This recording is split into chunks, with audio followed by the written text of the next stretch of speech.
Queridos irmãos, queridas irmãs, acabamos de escutar na proclamação do Evangelho, no capítulo 13, segundo Mateus, a explicação da parábola do semeador.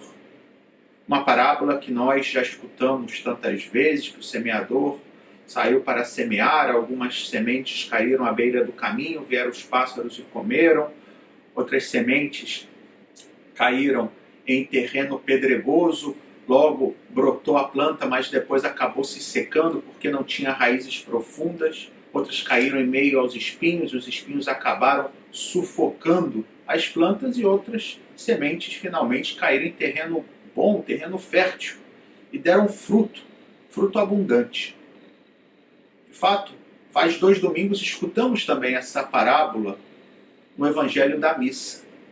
E talvez possamos pensar que já escutamos tantas vezes essa parábola que já conhecemos de cor e que talvez não tenha nada a nos ensinar. Longe disso, queridos irmãos, queridas irmãs. Verdade é que a palavra de Deus é sempre nova.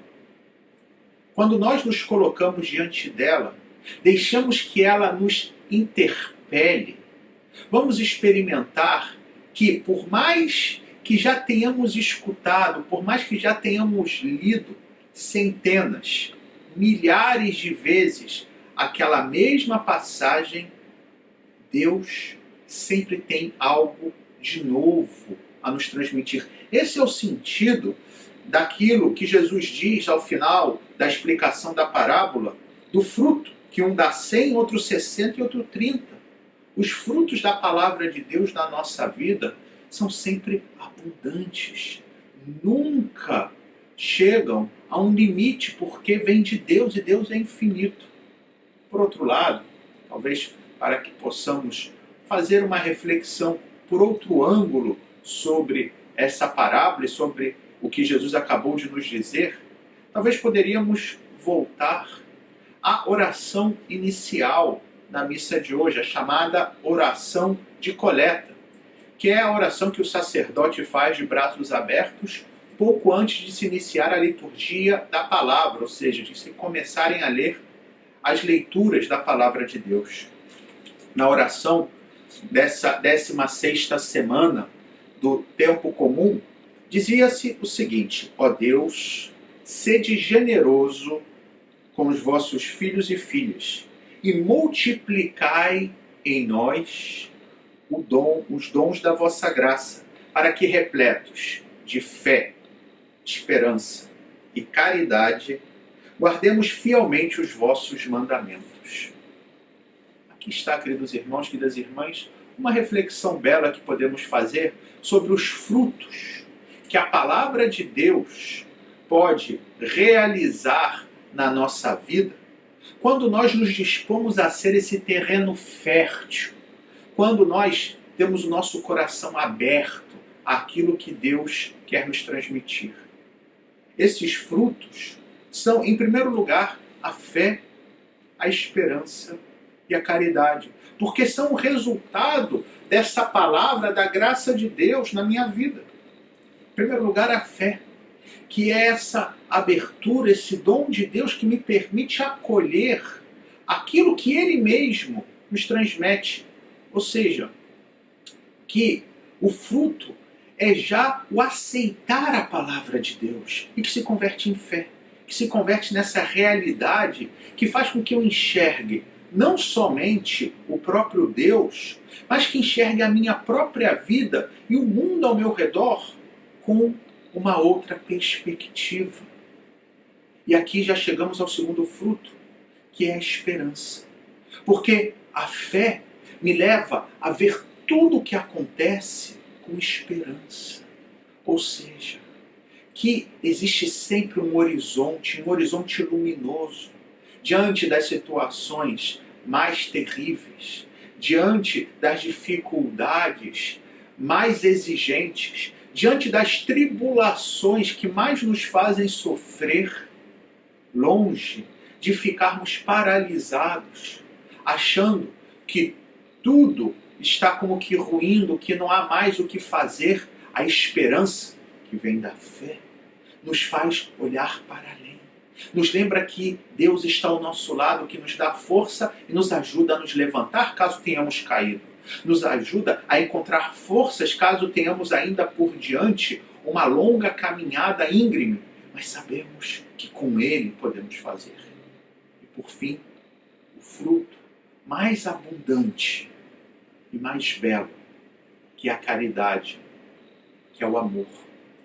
Que é quando a minha vida se converte em semente para os demais, em semente fecunda.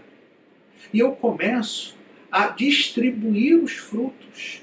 Eu começo a me fazer alimento. Eu começo a fazer da minha vida um ato de entrega. Fazer com que os outros possam viver melhor através da minha generosidade. Generosidade que não nasce da minha força, mas é o fruto da ação de Deus, do próprio amor de Deus, como vai dizer São Paulo na carta aos Romanos. O amor de Deus foi derramado nos nossos corações pelo Espírito Santo que nos foi dado. E é assim, queridos irmãos, queridas irmãs, que também nós acabamos cumprindo o que escutamos na primeira leitura de hoje da profecia de Jeremias. Quando Jeremias fazia esse chamado à conversão e afirmava que daria pastores, Deus daria pastores segundo o seu coração. Esses pastores, queridos irmãos, queridas irmãs, somos eu e você. Não no sentido do pastor enquanto ministério, como por exemplo é o caso do sacerdote, o caso do bispo. Não, pastores no sentido de que eu vou ajudar os demais, que eu vou de algum modo guiar com o meu exemplo, com a minha mão estendida, com a minha obra de misericórdia, com a minha oração, com o meu sorriso. Mais ainda, que bonito quando Jeremias falava dessa grande restauração, quando o povo já não mais pensaria na Arca da Aliança. Pensemos que a Arca da Aliança era o objeto mais importante do culto dos judeus no Antigo Testamento. Era onde tinha sido guardada as tábuas da aliança, onde tinham sido guardados um pouco do maná que Deus tinha alimentado o povo no deserto, e onde estava a vara de Moisés. Era considerado o local por excelência da manifestação de Deus. E Jeremias diz, já não importará mais a Arca da Aliança. E por quê? Voltamos ao Evangelho de hoje. Porque quando nós deixamos que a palavra de Deus frutifique através da fé, através da esperança e, sobretudo, através da caridade, nós nos fazemos a Arca da Aliança, porque levamos Deus aos demais. Não será um objeto feito por mãos humanas, mas será a nossa vida a portadora da presença de Deus.